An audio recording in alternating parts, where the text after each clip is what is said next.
As-tu déjà remarqué cette voix cruelle qui résonne constamment dans ta tête, cette voix qui te critique sans relâche, qui amplifie chacune de tes erreurs, qui transforme tes imperfections en preuves irréfutables de ton insuffisance?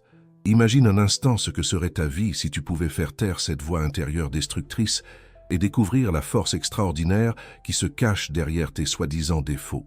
Carl Jung, l'un des plus grands psychologues de l'histoire, a révolutionné notre compréhension de l'âme humaine en découvrant quelque chose de bouleversant.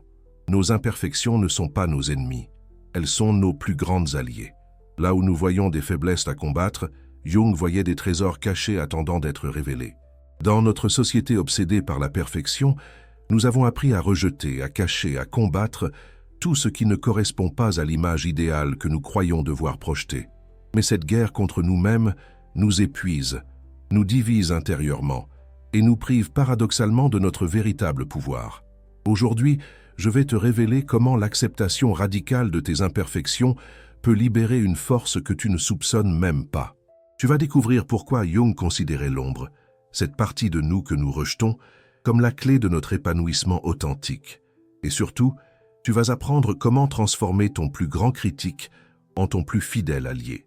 Si tu es fatigué de cette bataille épuisante contre toi-même, si tu pressens qu'il existe une voie plus harmonieuse vers l'épanouissement personnel, alors reste avec moi jusqu'à la fin.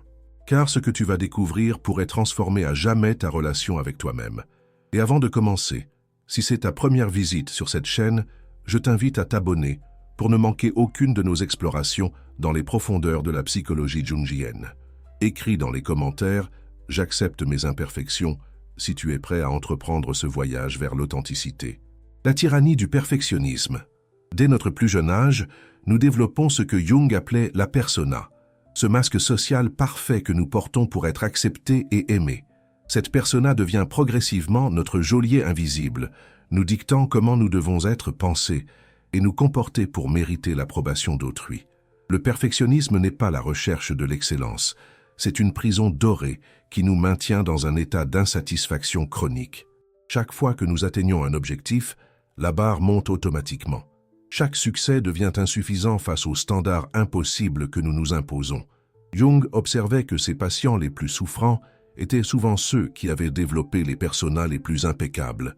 Derrière leur façade parfaite se cachaient des âmes épuisées, déconnectées de leur essence véritable, vivant dans la terreur permanente que leur vraie personnalité soit découverte. Cette quête obsessionnelle de la perfection crée ce que Jung appelait la névrose du jugement de soi. Nous devenons nos propres bourreaux, analysant et condamnant chacun de nos gestes, chacune de nos pensées, chacune de nos émotions qui ne correspondent pas à notre idéal personnel. Mais voici ce que Jung avait compris de révolutionnaire. Cette voix critique n'est pas notre vraie voix. C'est l'intériorisation des attentes et des jugements que nous avons accumulés tout au long de notre vie. Nous portons en nous les voix de nos parents, de nos enseignants, de la société, et nous les prenons pour notre propre sagesse intérieure. Reconnaître cette distinction est le premier pas vers la liberté. Cette voix qui te dit que tu n'es pas assez bon, pas assez intelligent, pas assez beau, n'est pas la vérité sur qui tu es. C'est un programme conditionné que tu peux désactiver en prenant conscience de son origine. La vraie tragédie du perfectionnisme, c'est qu'il nous empêche d'accéder à notre génie unique. Nous gaspillons notre énergie créative à essayer de correspondre à des modèles extérieurs au lieu d'explorer et d'exprimer notre singularité authentique. L'ombre, ton trésor caché.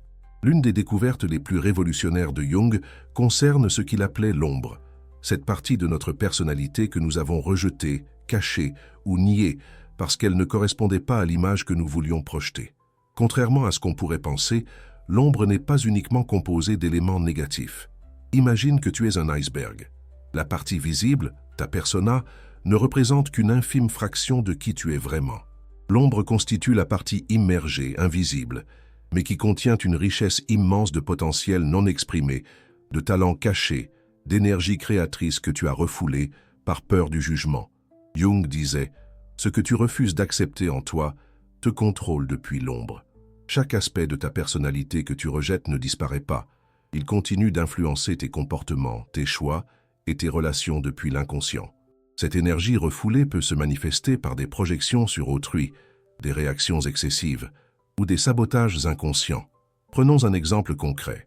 Si tu as grandi dans un environnement où la colère était interdite, tu as probablement développé une persona gentille qui sourit toujours et évite les conflits. Mais cette colère refoulée ne disparaît pas. Elle peut ressurgir de manière explosive dans certaines situations ou s'exprimer indirectement par de la passivité agressive. L'acceptation de l'ombre ne signifie pas exprimer aveuglément tous tes impulses refoulés. C'est reconnaître que ces aspects font partie de ton humanité, qu'ils portent des messages importants et qu'ils peuvent être transformés en force créatrice une fois intégrés consciemment. Ta colère, par exemple, peut révéler tes valeurs profondes et ta capacité à défendre ce qui compte pour toi. Ta tristesse peut témoigner de ta sensibilité et de ta capacité d'empathie. Ton égoïsme peut révéler tes besoins légitimes et ta capacité à te préserver. Jung enseignait que l'intégration de l'ombre était un processus alchimique où les métaux vils de nos défauts se transforment en or psychologique. Cette transformation ne se fait pas en luttant contre l'ombre, mais en l'accueillant avec curiosité et compassion. La blessure du juge intérieur. Nous portons tous en nous ce que Jung appelait le complexe du juge intérieur. Cette instance psychique impitoyable qui évalue, compare et condamne nos moindres faits et gestes. Ce juge s'est formé progressivement à travers nos expériences d'enfance, intériorisant les critiques, les attentes et les déceptions de notre environnement familial et social. Ce juge intérieur opère selon une logique binaire simpliste, bon ou mauvais, succès ou échec, parfait ou raté. Il ne connaît ni la nuance, ni la compassion, ni la complexité de l'expérience humaine. Sa mission semble être de nous protéger de l'échec en nous maintenant dans des standards impossibles à atteindre. Mais voici le paradoxe cruel. Plus nous écoutons ce juge, plus nous nous éloignons de notre authenticité et de notre potentiel créatif. Cette voix critique nous maintient dans la paralysie, car aucune action ne sera jamais assez parfaite pour satisfaire ces standards impossibles. Jung observait que ce complexe du juge était souvent alimenté par des blessures d'enfance non guéries.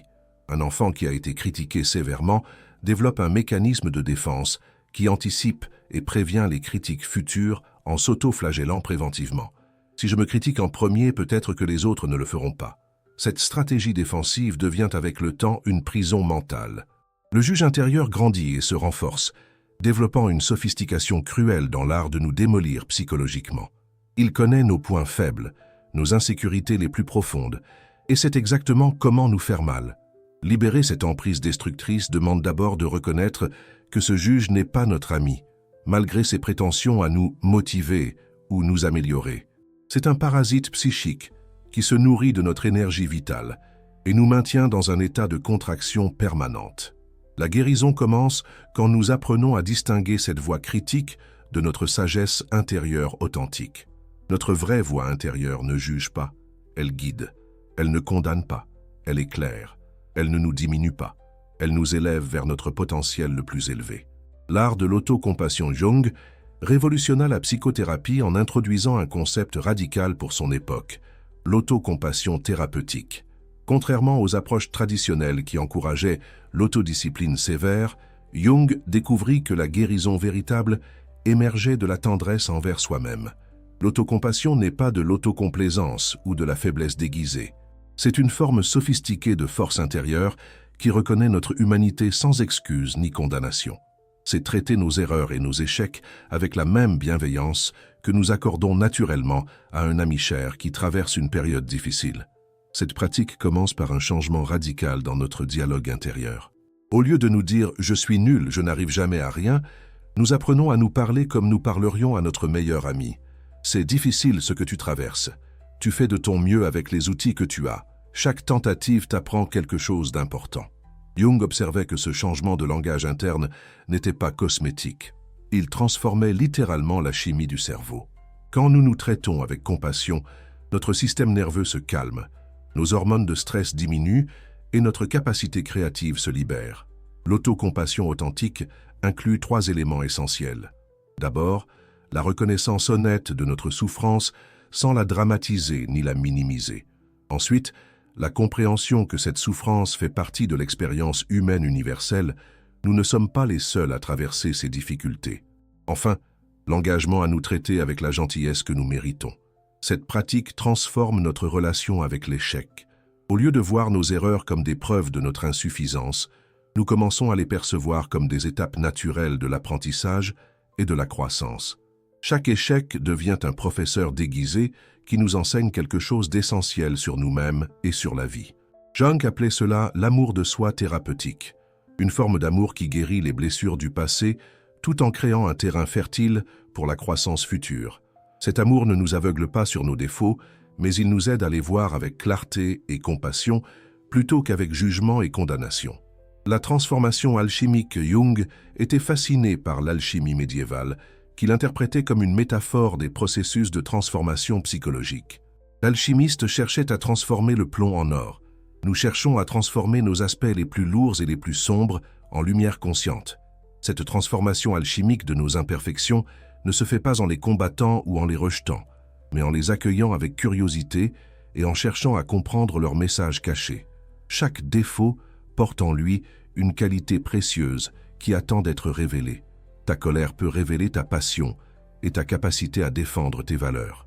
Ta tristesse peut témoigner de ta profondeur émotionnelle et de ton empathie. Ta peur peut révéler ta sensibilité et ton intelligence à percevoir les dangers. Ton égoïsme peut cacher un besoin légitime de prendre soin de toi-même. Cette alchimie psychologique opère selon des lois précises que Jung avait identifiées. D'abord, l'observation sans jugement. Nous devons être capables de voir nos patterns comportementaux avec la curiosité d'un scientifique plutôt qu'avec la sévérité d'un juge. Ensuite, l'acceptation, non pas une résignation passive, mais une reconnaissance active que ces aspects font partie de nous et méritent d'être compris plutôt que combattus. Cette acceptation libère l'énergie qui était auparavant gaspillée dans la résistance interne. Puis vient l'intégration, le processus par lequel nous apprenons à canaliser ces énergies négatives vers des expressions créatives et constructives. Notre colère devient détermination, notre tristesse devient compassion, notre peur devient prudence sage. Jung observait que cette transformation ne se faisait pas du jour au lendemain. C'est un processus graduel qui demande de la patience et de la persistance. Mais chaque petit pas vers l'acceptation de soi libère une énergie créatrice qui était auparavant bloquée par nos résistances internes. Le résultat de cette alchimie personnelle est l'émergence de ce que Jung appelait la personnalité intégrée, un être humain qui a réconcilié ses contradictions internes et peut naviguer la complexité de l'existence avec sagesse et sérénité. Les masques sociaux et l'authenticité. Nous vivons dans une société qui nous encourage à porter des masques, à jouer des rôles, à nous conformer à des attentes extérieures. Jung appelait ces masques personas, des personnages que nous endossons pour répondre aux demandes de notre environnement social et professionnel. Ces personas ne sont pas nécessairement négatives. Elles nous permettent de fonctionner en société, d'être professionnels au travail, aimables en société, responsables en famille. Le problème surgit quand nous nous identifions complètement à ces masques et perdons contact avec notre essence authentique. Jung observait que beaucoup de ses patients souffraient de ce qu'il appelait l'inflation de la persona. Ils étaient devenus prisonniers de leurs propres masques sociaux. Ils ne savaient plus qui ils étaient vraiment derrière tous ces rôles qu'ils jouaient quotidiennement. Cette perte d'authenticité crée une souffrance sourde mais persistante. Nous nous sentons vides, déconnectés, comme si nous vivions la vie de quelqu'un d'autre. Nous réussissons peut-être extérieurement, mais nous ressentons intérieurement un manque profond, une nostalgie de quelque chose que nous n'arrivons pas à identifier. Le retour à l'authenticité nécessite le courage de retirer progressivement nos masques et de révéler qui nous sommes vraiment. Cela ne signifie pas devenir socialement inadapté ou irresponsable, mais trouver des façons d'exprimer notre véritable nature, même dans nos rôles sociaux. Cette authenticité commence par l'honnêteté envers soi-même. Quels sont nos vrais désirs, nos vraies valeurs, nos vraies aspirations? Qu'est-ce qui nous passionne réellement quand personne ne nous regarde? Quels aspects de nous-mêmes avons-nous cachés par peur du jugement? Jung enseignait que cette authenticité était un processus graduel d'individuation, le chemin par lequel nous devenons qui nous sommes vraiment. Cette individuation ne nous sépare pas des autres. Elle nous permet au contraire de contribuer de manière unique et précieuse à la richesse collective de l'humanité. La force de la vulnérabilité. Dans notre culture qui valorise la force apparente et la performance constante, Jung avait identifié un paradoxe puissant. Notre plus grande force réside souvent dans notre capacité à être vulnérable. Cette vulnérabilité authentique n'est pas de la faiblesse, c'est le courage d'être vu tel que nous sommes vraiment. La vulnérabilité nous permet de créer des connexions authentiques avec les autres. Quand nous cessons de prétendre être parfaits, nous donnons aux autres la permission d'être imparfaits aussi. Cette authenticité partagée crée des liens plus profonds et plus nourrissants que toutes les relations basées sur des façades parfaites. Jung observait que ses patients commençaient à guérir vraiment quand ils osaient révéler leur zone d'ombre en thérapie. Cette révélation n'était pas de l'exhibition malsaine, mais un acte de courage qui permettait à la lumière de la conscience d'éclairer des territoires psychiques jusqu'alors cachés. Cette vulnérabilité thérapeutique nous apprend que nous sommes aimables, non pas malgré nos imperfections, mais avec elles. Nos blessures, nos peurs, nos doutes font partie intégrante de notre humanité.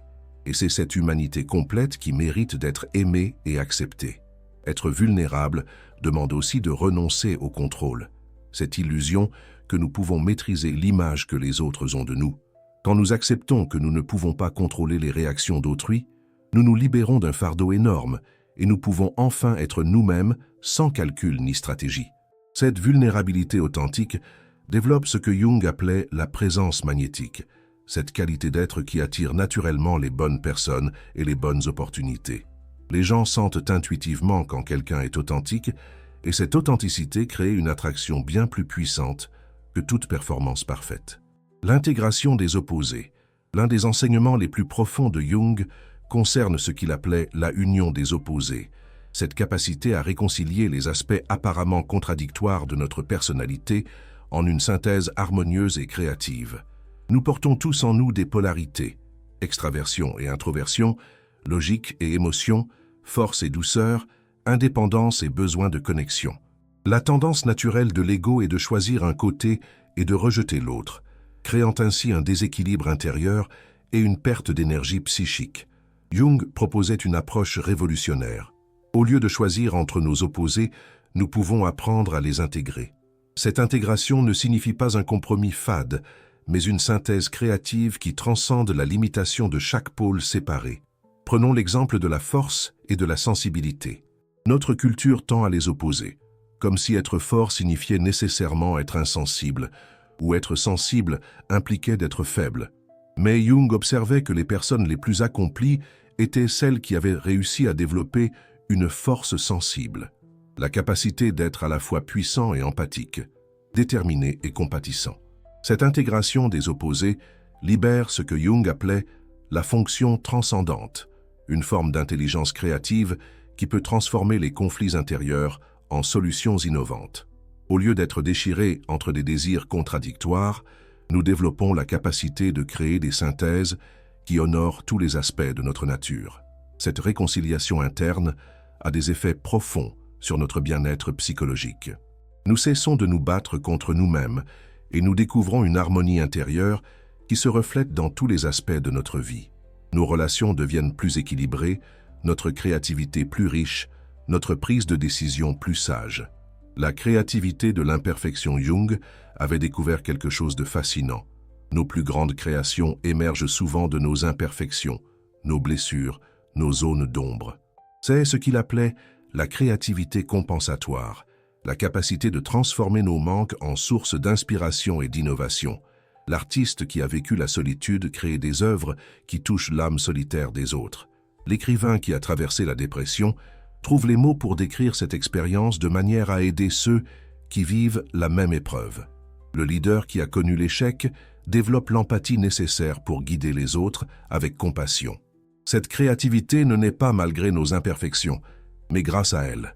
Nos blessures nous forcent à creuser plus profond, à chercher des solutions innovantes, à développer des perspectives uniques que seule notre expérience particulière pouvait nous donner. Jung lui-même était un exemple vivant de cette créativité de l'imperfection. Ses propres crises psychologiques, ses périodes de confusion et de doute, l'ont mené à développer des théories révolutionnaires qui continuent d'éclairer la compréhension de l'âme humaine plus d'un siècle après leur conception. Cette approche transforme complètement notre relation avec nos défauts. Au lieu de les voir comme des obstacles à surmonter, nous pouvons commencer à les percevoir comme des matières premières pour notre développement créatif et notre contribution unique au monde. Cette créativité de l'imperfection demande du courage. le courage d'explorer nos zones sombres, de donner une voix à nos expériences difficiles, de transformer notre douleur en quelque chose de beau et d'utile pour les autres. Mais c'est souvent dans cette alchimie que nous découvrons notre véritable génie. L'acceptation comme chemin vers la maîtrise Jung enseignait un paradoxe profond. Nous ne pouvons maîtriser que ce que nous acceptons d'abord pleinement. Cette acceptation n'est pas de la résignation passive, mais une reconnaissance active et consciente de ce qui est, qui crée les conditions nécessaires pour une transformation authentique. Quand nous résistons à nos imperfections, nous gaspillons notre énergie dans une lutte stérile qui nous maintient prisonniers de ce que nous combattons. Cette résistance crée une tension interne qui bloque notre créativité et notre capacité d'évolution naturelle. L'acceptation libère cette énergie bloquée et la rend disponible pour la croissance et la transformation. Quand nous cessons de lutter contre nos aspects difficiles, nous pouvons enfin les comprendre, les apprivoiser et les transformer en alliés. Cette acceptation n'est pas un événement ponctuel, mais un processus continu. Chaque jour apporte de nouvelles occasions de pratiquer cette bienveillance envers nous-mêmes, de choisir la compassion plutôt que le jugement, l'exploration plutôt que la condamnation.